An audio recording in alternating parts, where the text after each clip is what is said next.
Summary. The slug-cat duo hates swimming and getting wet, but comforts must be sacrificed in order to make quick progress. Chapter 11, Relaxing Dives. Survivor awoke to the loud sound of the shelter opening, the mechanical whirs and rumbles signifying the start of another cycle. Survivor yawned as he opened his eyes, and Hunter, who had also been startled awake at the sound, stared back. Hunter yawned and blinked a few times before smiling at him. "Good morning." Survivor smiled back, "Morning." He tried to shift closer to his mate but felt a sharp sting in his torso as soon as he moved. He hissed in pain as Hunter startled, fussing over him and checking out his bandaged torso. After a moment, he took the explosive spear off his back, ripping some of the red cloth into a smaller strip. After he'd obtained the long piece of cloth, he gently undid the knot of the current bandage. Survivor flinched as more pain shot through him. In response, Hunter placed a paw on Survivor's back and started stroking comforting circles. The bandage fell away, exposing Survivor's wound to the cold air in the shelter. He glanced down at the laceration. It was partly healed, no longer bleeding, and had scabbed over. It would still take a couple more cycles for the wound to heal fully, however. Hunter seemed to come to the same conclusion, discarding the old, bloodied bandage on the floor and picking up the new homemade bandage. He deftly wrapped the cloth around Survivor's torso gently with both paws, finally ending in a knot to secure it in place. Survivor looked away from the red fabric, looking up at Hunter to see him smiling at him. Survivor smiled back and gave him an affectionate lick on the nose. Hunter reciprocated by licking him on the forehead. The slug cats purred in synergy as Hunter laid back down to nuzzle into Survivor, and they stayed on the ground a moment longer. Despite the pain, Survivor felt at peace, almost closing his eyes and falling asleep again. He shook himself awake.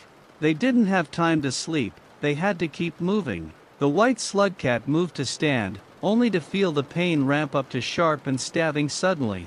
He yelped and fell forward towards the hard floor, but Hunter was on his feet in milliseconds, catching him in his arms.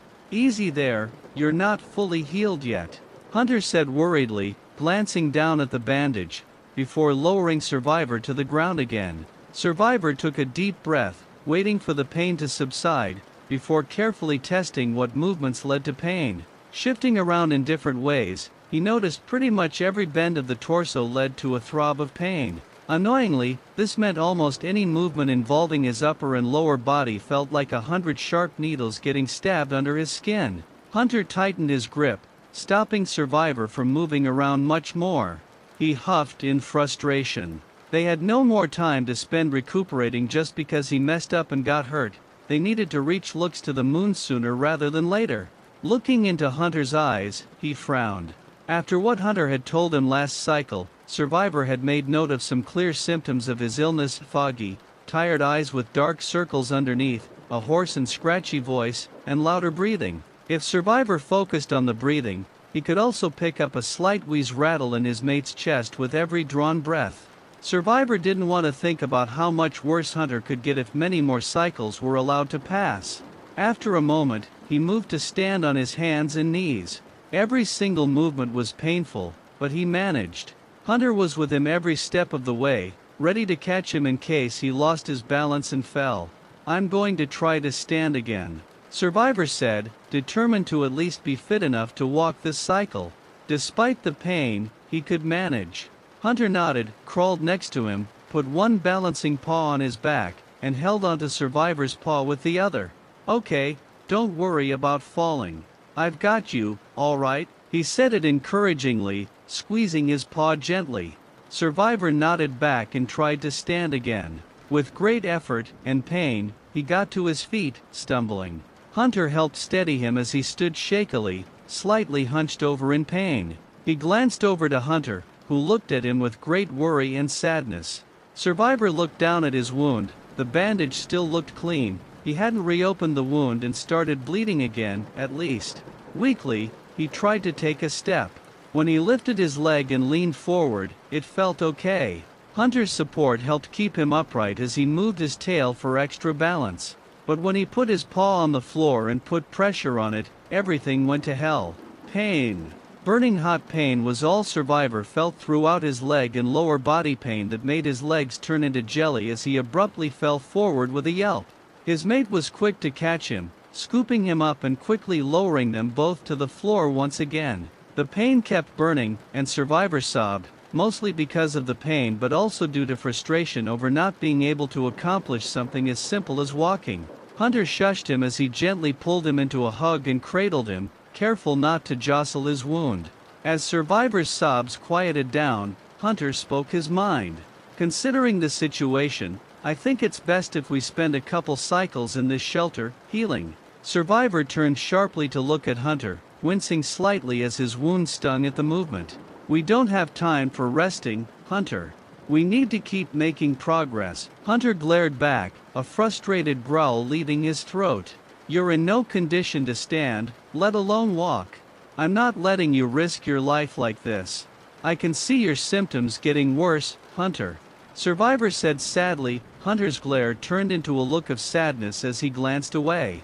"I'm doing fine," Hunter said, although he looked and sounded anything but. Survivor groaned in frustration. "Stop being difficult. I know you're just worried for me, but I'm not some pup that can't take care of itself." He went to stand up again, only for Hunter's hold to tighten, making it impossible for Survivor to get up. He glared at the red slug cat, who glared back defiantly. "Hunter, let me go." "I'm sorry, Survivor," Hunter said, his glare hardening. "I can't let you leave until you're healed." With a grunt of pain, Survivor suddenly started struggling against Hunter's strong hold. Hunter startled before scowling. "Survivor, you're going to hurt yourself," he growled lowly as his mate kept trying to escape his grasp. "Stop this. Listen, Hunter trailed off and suddenly fell silent, his grip loosening as his body stiffened. Survivor stopped struggling. Very confused, he looked up at Hunter worriedly. "Hunter." The red slug cat stared ahead, looking at nothing in particular, while his body twitched at random intervals. Suddenly, Hunter fell back and landed hard on the floor. His body stiffened as he started convulsing on the floor. "Hunter." Survivor quickly crawled over to his mate's side, not caring for his own pain. He hovered his hands over Hunter's shaking form, having no idea what to do. Survivor whimpered as he gently nuzzled his head against Hunter and tried to purr comfortingly, careful not to hold him down so he could get hurt by his seizing. After what felt to Survivor like hours but, in reality, was actually only about a minute, Hunter stopped convulsing. He was breathing hard and lying completely still on the floor, his eyes wide and unseeing. Survivor reached out a paw and gently placed it on his forehead. Hunter was startled at the contact before looking towards the white slug cat. "Survivor? What happened?" Survivor hugged Hunter close, nuzzling into his fur. "I don't know, your body started shaking uncontrollably," he sobbed. Hunter hummed, "Seizures." He sat up slowly, wincing. "That's not a good sign." Survivor leaned against him. "We have to keep moving, Hunter." His mate gave him an incredulous look and opened his mouth to argue. Survivor covered his mouth and kept talking. "I know I can barely walk, but the sooner we reach looks to the moon, the sooner we can start looking for a way to cure you." His mate still didn't look convinced, and Survivor sniffled, releasing Hunter's mouth and covering his eyes. "I'm scared, Hunter." He wept. "I don't want to watch you waste away while I can do nothing but just watch." Hunter's gaze softened as he reached out and patted Survivor on the head. Survivor rumbled deeply and melted slightly at the contact. After a moment of thought, the red slug cat spoke up. "I have an idea," Hunter said, getting to his feet and standing in front of Survivor, back turned. Before Survivor could ask what he was doing, Hunter crouched down slightly and spoke again. "Climb on, I'll carry you to the next shelter." Survivor looked at him, unsure. "Are you sure you can handle it?" Hunter looked back, smirking mischievously at Survivor. "What's wrong? I thought we were in a hurry, after all," he said it half mockily, winking at the other slug cat. Survivor huffed before carefully clambering up Hunter's back. It was a bit of a struggle, but after a while, Survivor sat secure. His arms wrapped around Hunter's shoulders, his legs wrapped around his torso, and his tail was intertwined with Hunter's. "Are you sure you can even move like this?" Survivor asked incredulously, flinching slightly as he accidentally pressed his wound against Hunter's back too hard. Hunter suddenly took off, clambering through the pipe with dizzying speed and sprinting to the gate right outside, as Survivor was forced to hang on for dear life. They skidded to a halt right as the gate closed behind them, beginning its decontamination process. Hunter glanced back and gave Survivor a smug smile. "I think I can move fairly well." Survivor rolled his eyes before giving Hunter a playful smack on the back of his head. "Idiot!" he scoffed, unable to stop the smile spreading across his face as his mate laughed joyfully. While the decontamination process began, Hunter took the chance to properly catch his breath. He grunted as he took deep breaths, his chest aching in time with the rattling wheezes. But no matter how many breaths he took, he still felt out of breath and lethargic, just another annoying symptom to add to the growing list. Hunter huffed to himself, the pain was temporary, anyway, often being the worst at the start of the cycle. Besides, his comfort was not a priority, the mission he had been assigned took precedence over all else. He glanced back at Survivor, who was glancing down nervously at the steam rising from below them. Well, above all else, his mate's health and comfort were Hunter's #1 priorities. Noticing the staring, Survivor offered him a small smile, trying to hide his nervousness over the decontamination process. Hunter responded with a smile of his own as the gate finally slid open, allowing them to continue. Survivor held on tight as Hunter raced forward, moving at full capacity despite the extra weight of a full-grown slugcat on his back. There were many advantages to being a genetically modified organism, but Hunter appreciated his enhanced endurance and strength the most. Both allowed him to carry his mate around the same way one would carry around a small, well-fitted backpack, his movement barely hindered at all. Crawling through a pipe, the slugcats ended up in some sort of tunnel. The floor, walls, and ceiling were all damp, and the air was humid. Speaking of the walls, floor, and ceiling, they were very close together, making the tunnels incredibly narrow. Hunter shuddered as he was forced to move slightly hunched over, his ears brushing up against the low ceiling as he moved. Survivor had likewise ducked down, resting his head on Hunter's shoulder to avoid hitting his head. Clambering over a short wall, the tunnel suddenly dropped down. Hunter walked to the edge and peered down. It was a fairly big drop with a fair amount of water at the bottom. It was dark, but he could see the tunnel continuing under the water's surface. "We need to progress by swimming, then," he thought, sighing. Survivor didn't seem too happy about it either, tensing slightly. Hunter looked back, seeing the white slugcat's eyes wide and filled with fear, staring at the water below. "Hey, are you okay?" Hunter asked. Survivor startled before nodding slowly. "We'll have to dive through this section, take a deep breath." Survivor looked scared at the prospect of going into the dark water but eventually relented, taking a deep breath and nodding. "Here goes nothing," Hunter thought to himself as he hopped down into the water, holding his breath. After a moment of falling, the two slugcats were submerged, sinking to the bottom of the tunnel. The waters were cold, but not uncomfortably frigid like the rain that came at the end of a cycle. After taking a moment to gather his bearings, Hunter started clumsily swimming through the claustrophobic, waterlogged tunnel. He never was too good at swimming. When he was being taught how to by NSH, he only cared about learning the basics. He was regretting that choice now, and he couldn't help but feel a pang of frustration towards NSH for not genetically gifting him with fins, gills, or something. Hopefully, this tunnel isn't too long, Hunter thought, feeling a small spark of fear shoot through him at the thought of not having enough air in his lungs to make it out in time. Survivor seemed to be thinking the same thing, tightening his grip on Hunter. Luckily, Hunter eventually saw a hole in the tunnel's ceiling, with light cascading down onto the floor. He swam upwards, breaking the surface of the water quickly and taking a couple deep breaths of air, along with coughing a few times. Finally, he grabbed onto a nearby ledge and climbed out of the water. Survivor coughed a few times, and Hunter glanced back to check on him, but Survivor's eyes were focused somewhere else as his eyes widened slightly. "Bubble fruit," he blurted out, pointing at something. Hunter looked to where he was pointing, seeing some odd, blue, seed-looking things growing out of stalks. He walked over, plucked a couple, and studied them for a moment.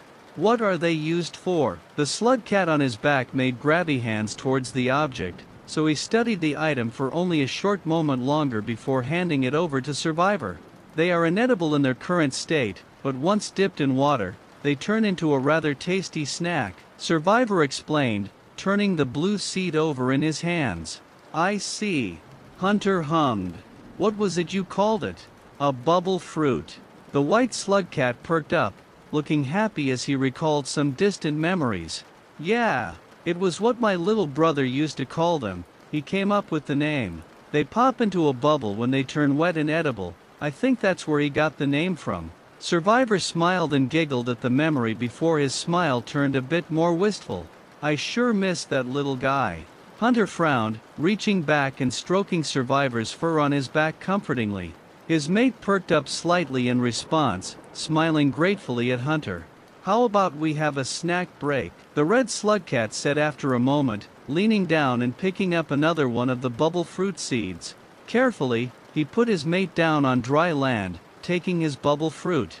Next, Hunter turned back around and jumped into the water they had just climbed out of. He submerged both of the odd blue seeds, holding them underwater. After a few seconds, a loud pop sounded as the seeds expanded, turning into squishy and gelatinous balls that flew out of his paws and floated in the water. Hunter picked the fruits up and climbed out of the water, sitting down next to Survivor. He handed him one of the fruits before experimentally squeezing the bubble he was holding. It was squishy and malleable in his paws. Hunter brought it up to his nose and sniffed it, but it didn't smell like much of anything. Finally, he took a bite of the bubble. Its consistency was very soft, melting in his mouth. The taste was pleasantly sweet and sugary, and Hunter took a few more bites, finishing the small snack. It wasn't at all filling like meat. It felt more like a delicacy to be consumed as a sort of dessert. He supposed it was, all in all, a nice little snack. Not bad at all. Survivor smiled, taking the last bite of his own bubble fruit. I knew you would like it. The slug cat sat at that spot for a moment, enjoying the peace and quiet of the tunnels. Though Hunter couldn't fully relax, considering how claustrophobic the whole place was, eventually, Hunter stood up with a sigh. Let's keep moving. He exposed his back to Survivor and crouched down, with Survivor climbing on, and after making sure he was settled comfortably, Hunter got to his feet. They kept moving through the tunnels, and Hunter made note of most of the natural light slowly fading the further they moved ahead. Another drop met them. Hunter peered over the edge, and lo and behold, there was more water.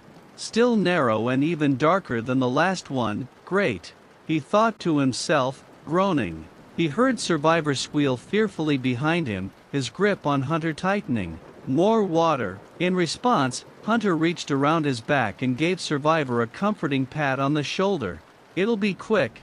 I'll get a proper diving start this time. He sighed and took a few slow breaths before looking back at Survivor. You ready? Survivor hesitated, before nodding slowly. Let's get it over with, he whispered, tensing up in preparation. Hunter turned back to the water below his feet and huffed frustratingly. A running start might help. He took a few steps back before stopping and shaking out his aching arms and legs. On his back, Survivor took deep and slow breaths. After a moment's hesitation, he took off into a sprint, before jumping face first, and diving straight down into the depths. Before they knew it, the slug cats were once again swimming through a water-filled tunnel. The problem was that it was way darker than the last one, and Hunter could barely see anything in front of him. As he moved his arms, they bumped into the walls on his sides. He was startled slightly at this. Is this tunnel even narrower than the last one? He told his brain not to think like that. He didn't want to think about it.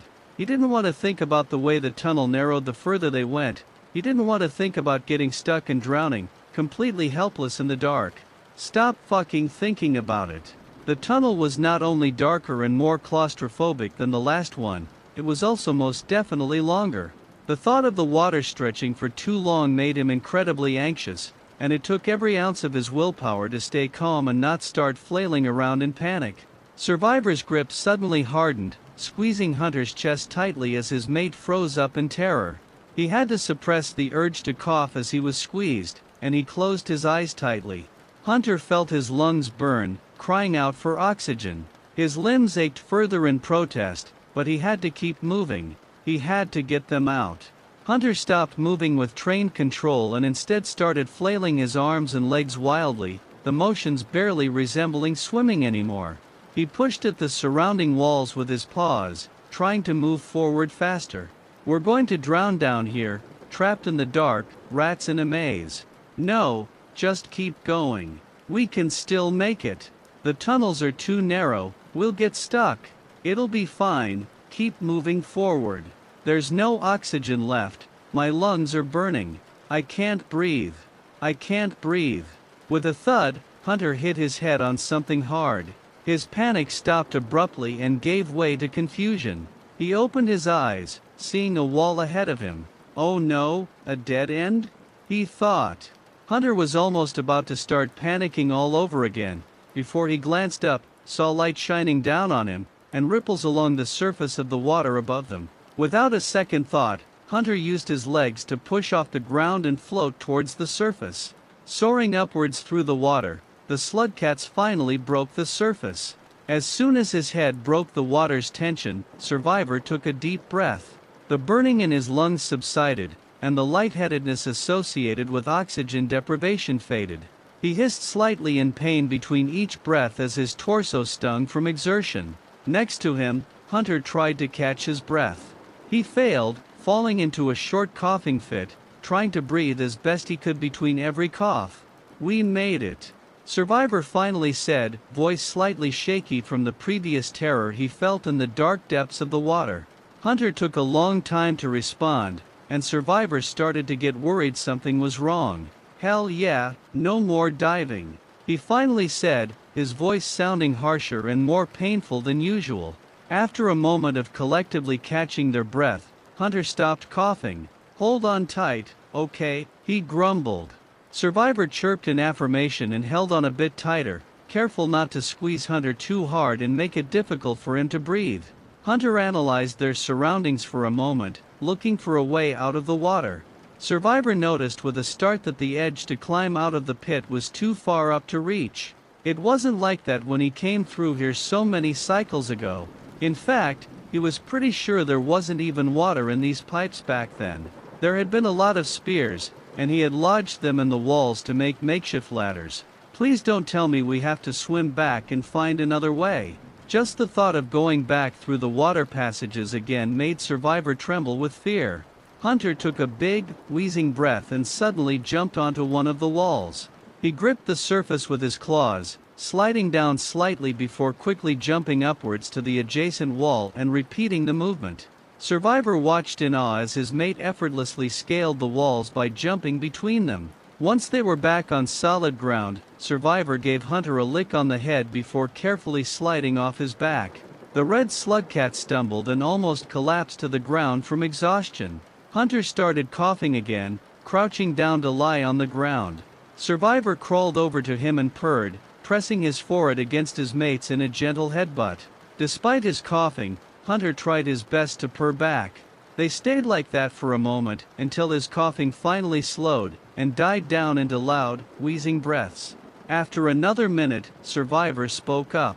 "Is it getting worse?" he asked worriedly. Hunter opened his unfocused and glassy eyes, looking at Survivor. "I think so, yes," he said, turning away and closing his eyes while tears slowly streaked down his face. Survivor cuddled closer and gave his mate a lick on the neck before settling down next to him and closing his eyes. The slugcats let another minute pass as they rested, trying to regain some of their energy. After a moment, Hunter leaned closer to Survivor, licked his face affectionately, and mewed softly. "Are you ready to move? We still have to find a shelter." Survivor nodded before sitting up slowly. Hunter spun around, and he clambered onto his back and held on tightly. After waiting for Survivor to get properly comfortable and stop moving, Hunter took off running. They were now finally at the end of the stupid tunnel room, and both slugcats sighed with relief as they spotted a pipe in the wall. Hunter climbed through the pipe quickly, and as they popped out on the other side, survivors' eyes widened. They had finally made it to the sea. It was vast, spreading out as far as the eye could see. The one survivor remembered seeing so long ago. It stretched on for many miles, with no end in sight. The sky was bright and fairly free from clouds, reflecting on the water's surface. Odd fish swam around the waters closest to them and leaped in and out of the water playfully, as if they were greeting the two newcomers. The water was surprisingly clear, and in it were massive worm-like machines, deactivated and unmoving. Survivor looked up and finally saw it. The metal structure of Looks to the Moon collapsed on the ground in the distance. It was clear to Survivor that if the structure had still been standing, it would have been several hundred meters tall, judging by the large, crooked legs jutting out from underneath it. Survivor hummed in thought. He prided himself on his good memory. It was his good memory that had gotten him and his mate this far, after all. But, for the life of him, he couldn't remember if Looks to the Moon's can had been standing or not when he last visited the region. Granted, Survivor had only looked out through the pipe, seen the all-encompassing sea, and decided to turn around. But if the Ken had been as tall standing upright as he presumed, he probably would have remembered the massive superstructure. When he had first come through that pipe, he turned around mostly because of the water, but also because he knew there was no way his colony was in the direction of the sea. Now, he knew his current destination was deeper into this region, and the purpose of the visit was clear. Survivor would help his mate deliver the green neuron to Looks to the Moon, then they would find clues as to how to cure his condition, and then Hunter would be cured, healthy, and free from his terrible symptoms. Hunter followed Survivor's gaze, his eyes settling on the collapsed and decrepit can. That must be Looks to the Moon then. Survivor nodded slowly before remembering Hunter wasn't looking at him. Yes, he responded. After a short moment, Survivor shook his head and huffed. No time for standing around, especially now that they were so close. He tapped Hunter gently on the shoulder. What are we waiting for? Let's go. Hunter glanced back and grinned. With a running start, Hunter leaped into the water and started swimming for the nearest platforms, sticking out of the water.